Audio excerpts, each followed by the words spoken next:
yes, this can be used in a team way, and it is being used in a team way, but I want to draw out that a little bit because there's some very helpful things that have been learnt in the last 9 years. Let me give you some examples. So, is it used in a team way? Yes. Boys' brigades in Singapore, they're all using it. Okay, youth groups I know use it. I know Bible study groups that use it.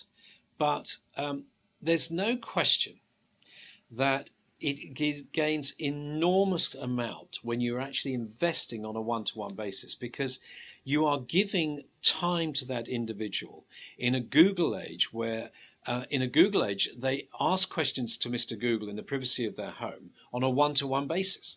So when they got you on a one-to-one basis, they don't mind asking you a question. When they're in a group of people, increasingly, they don't like asking questions. So my advice would be, if you're going to use it on a group basis, always please offer the individuals in the group, listen, I'd love to see you on your own. If you've got some questions you'd like to discuss on our own, let's have a coffee, or let's have a lunch, or let's go out together just for a walk and we can discuss that on your own.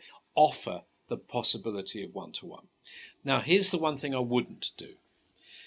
It's 21 chapters, John, and I think my wife would have a huge problem if I was sitting down with a woman on a regular basis to go through 21 chapters, privately discussing her most inmost thoughts as she comes to commit her life to Christ. I think that's not right, do you? So I ask men, would you please stick to men? And ladies, would you please stick to ladies?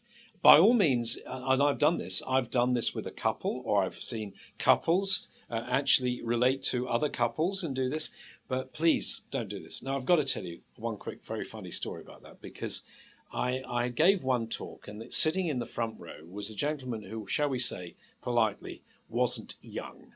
Okay, and he was actually, all the way through my evening, he was getting terribly excited. He was, yeah, you tell him. I could see he was getting very excited. And I got to the end and I said about, look, please, guys, would you do this with guys? And women, would you please do this with women? And his face fell a mile. And he walked up to me and he said, I was thoroughly enjoying your evening until you said that. He said, I've got this 89-year-old widow who lives next door, and I was going to do it with her. And it turned out he was 91. Now, in his case, I said, brother, we'll give you dispensation. And by the way, invite me to the wedding. No, I didn't say the last bit, but you get my point. It is very, very personal. Now, by all means, if you're in a committed relationship with someone, then by all means do that. But please be careful. It is a very private and long process to go through. So I think it best if the sexes stay apart.